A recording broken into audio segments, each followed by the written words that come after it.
today and join my colleagues as they appear on the East Steps, my Democratic colleagues, and calling all colleagues to stand under the bright shining sun to celebrate that democracy. For today, Democrats will stand united, calling upon our Republican friends to push for a vote on comprehensive, reasonable, sensible immigration reform. I stand with these icons. Remember always that all of us, and you and I especially, are descended from immigrants and revolutionists. President Franklin Delano Roosevelt. The land flourished because it was fed from so many sources, because it was nourished by so many cultures and traditions and people. President Lyndon Baines Johnson. Everywhere, immigrants have enriched and strengthened the fabric of American life. President John F. Kennedy, who never strayed away from his strong Irish heritage. Then, of course, in Women's History Month, I am a beneficiary of the American people's generosity, and I hope we can have comprehensive immigration legislation that allows this country to continue to be enriched by those who are not born here. Former U.S. Secretary of State Madeleine Albright. Sheila Jackson Lee, a descendant of Jamaican immigrants. My grandmother and grandfather came by way of the Panama Canal.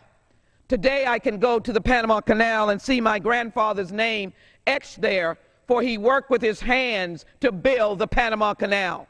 And then the family traveled with small suitcases to South Carolina and ultimately made a life in this great nation. What a privilege I have to serve in this body as a descendant, as someone who has recent immigrant grandparents who came to this nation for opportunity. Finally, let me offer these thoughts for this quote. This issue has been around for too long. A comprehensive approach is long overdue. And I am confident that the President, myself, others can find the common ground to take care of this issue once and for all. House Speaker John Boehner. Mr. Speaker, I ask you today to stand with those eloquent and important Americans, presidents and Secretary of States, who have indicated that we are better for the immigrant opportunities that we have given. Mr. Boehner, we want a vote now. As you look, you will see a picture of Leader Pelosi and myself and my colleague from Alabama, Ms. Sewell. We are not important, but the children who are here, who are diverse in their understanding of cultural diversity. Mr. Speaker, or Madam Speaker, these children speak Chinese and Spanish. They are 2 years old and 3 years old and 4 years old. They're in the Barbara Jordan International Child Care Center. We know we need child care, but they understand the richness of what happens with diversity. Let me share with you very briefly that there are 16.4% of Texans are foreign born, 42% are Latino or Asian, 87% of children with immigrant parents are U.S. citizens, and 75% of those children are English fluent.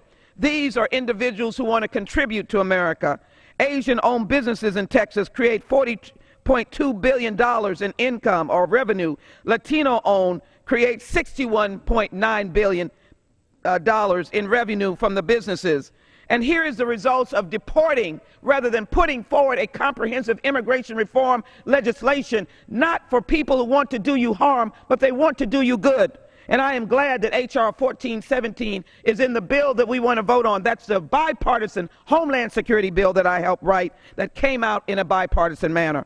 But this is what America will do to herself without comprehensive immigration reform. We will lose in wages $33.2 billion if you deport every immigrant or person that is non-status. In tax revenue, you'll lose $14.5 billion. And in the jobs creation, you will lose $77.7 billion in a decrease in gross state product. This is from the state of Texas alone. So in actuality, comprehensive immigration reform creates jobs. It creates opportunities. But you know what? It is the right thing to do.